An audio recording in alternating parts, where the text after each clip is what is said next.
दोस्तों, दिनाक्षी short hand में आपका स्वागत है। अगर आप चैनल पर नए हैं तो चैनल को सब्सक्राइब करें और बेल आइकन ज़रूर दबाएं।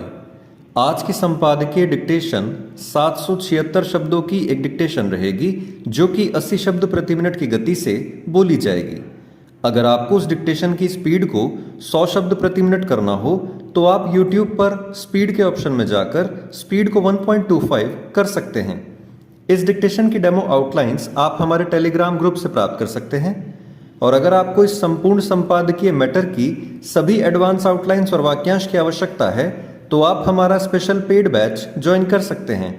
हमारे पेड बैच में दी गई एडवांस आउटलाइंस और वाक्यांश की सहायता से आप शॉर्ट हैंड को 120 प्लस की गति में लिखने में सक्षम होंगे। इस बैच को ज्वाइन करने के लिए आप डिस्क्रिप्शन बॉक्स में दिए गए मोबाइल नंबर पर व्हाट्सएप कर सकते हैं। तो चलिए डिक्टेशन को स्टार्ट करते हैं। डिक्टेशन 5 सेकंड बाद स्टार्ट होगी। Ready, start. यह अच्छा हुआ कि सुप्रीम कोर्ट ने रेवड़ी संस्कृति को एक गंभीर विषय बताते हुए उसे खत्म करने के लिए केंद्र सरकार और निर्वाचन आयोग से न केवल सुझाव मांगे बल्कि एक विशेषज्ञ निकाय बनाने का निर्देश भी दिया। उसने इस निकाय में केंद्र सरकार और निर्वाचन आयोग के साथ विभिन्न दलों, नीति आयोग, रिजर्व बैंक आदि को शामिल करने को भी कहा।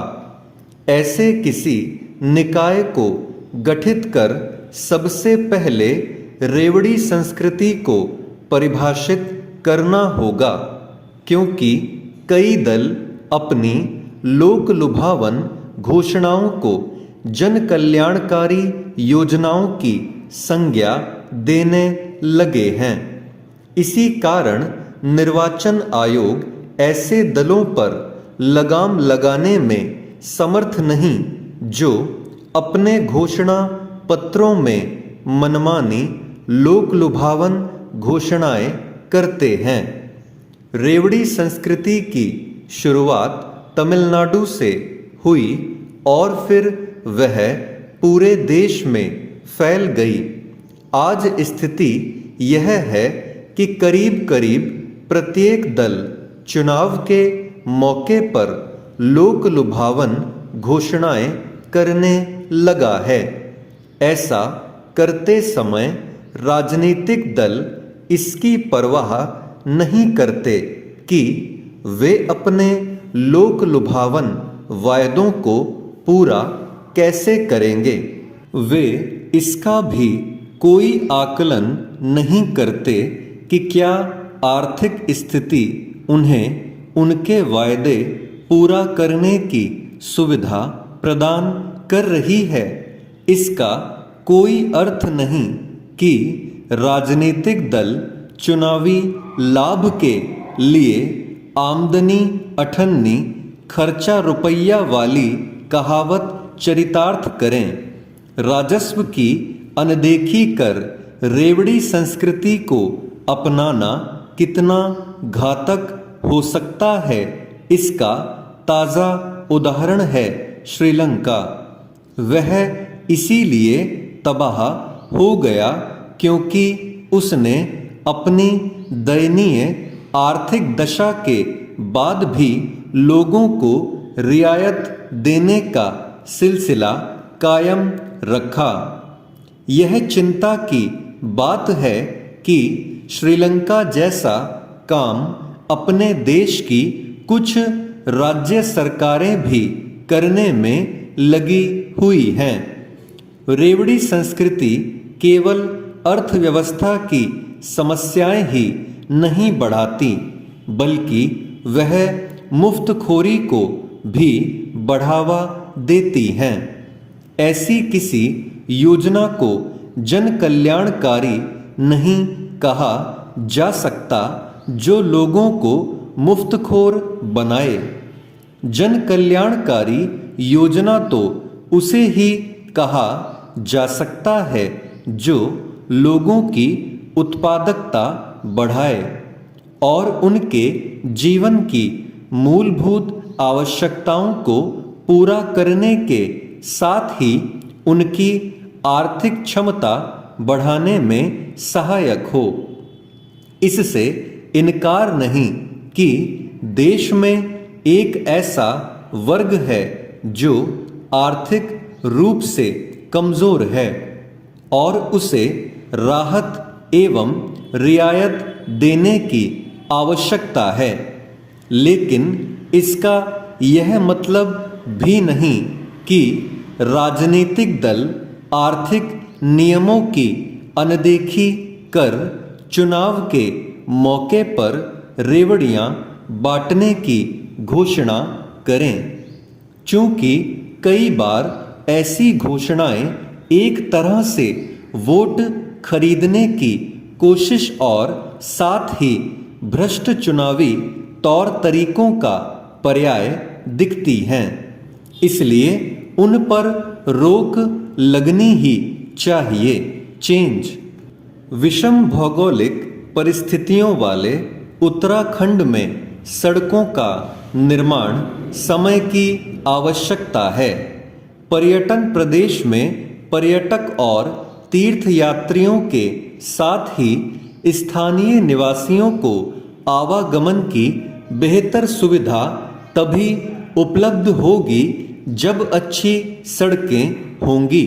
यही नहीं, दो अंतर्राष्ट्रीय सीमाओं से सटे इस सीमांत राज्य में सड़कों का विकास सामरिक दृष्टि से भी बेहद महत्वपूर्ण है।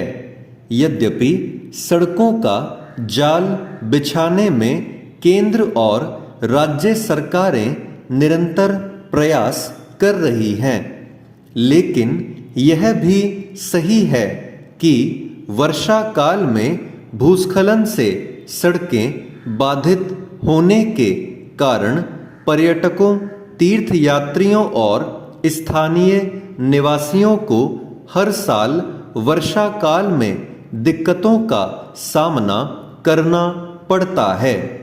राज्य में राष्ट्रीय व प्रादेशिक राजमार्गों को ही ले तो इनमें 900 से अधिक ऐसे स्थान चिन्हित किए जा चुके हैं जो भूस्खलन की दृष्टि से संवेदनशील हैं। इसके साथ ही जिला ग्रामीण व हल्का वाहन मार्गों पर भी ऐसे स्थानों की संख्या कम नहीं है। असल में पर्वतीय क्षेत्र में सड़कों के लिए हो रहे पहाड़ कटान के कारण कुछ नए भूस्खलन क्षेत्र भी बन रहे हैं। ऐसे में यह आवश्यक है कि सड़कों के निर्माण में यहाँ की परिस्थितियों को ध्यान में रखते हुए वैज्ञानिक ढंग से भूस्खलन प्रभावित क्षेत्रों का उपचार भी किया जाए। राज्य सरकार भी इसे लेकर गंभीर है और उसने केंद्र सरकार के समक्ष उत्तराखंड में यात्रा को सुरक्षित और निरापद बनाने के मद्देनजर यह विषय प्रमुखता से रखा। राष्ट्रीय राजमार्ग एवं सड़क परिवहन मंत्रालय ने इसे स्वीकारा और उसने उत्तराखंड में राष्ट्रीय राजमार्गों के भूस्खलन वाले क्षेत्रों का सर्वे करने के साथ ही इनके उपचार के लिए तकनीकी सुझाव देने का जिम्मा THDC इंडिया लिमिटेड को सौंपा है। उसने राज्य में 176 स्थानों का अध्ययन शुरू भी कर दिया है। इनमें से 91 स्थानों की सर्वे रिपोर्ट तैयार भी कर ली गई है। THDC से रिपोर्ट मिलने के बाद यहाँ के संबंधित राजमार्गों के भूस्खलन प्रभावित क्षेत्रों में वैज्ञानिक ढंग से उपचारात्मक कदम उठाए जाएंगे, जिसके लिए जल्द ही एजेंसी नामित की जाएगी। यह बेहतर पहल है। राष्ट्रीय राजमार्गों की तरह राज्य में प्रादेशिक राजमार्गों के साथ ही जिला व ग्रामीण मार्गों और हल्का वाहन मार्गों पर भी ऐसे प्रयास किए जाने की आवश्यकता है। उम्मीद की जानी चाहिए कि राज्य सरकार इस दिशा में गंभीरता से कदम उठाएगी। स्टॉप।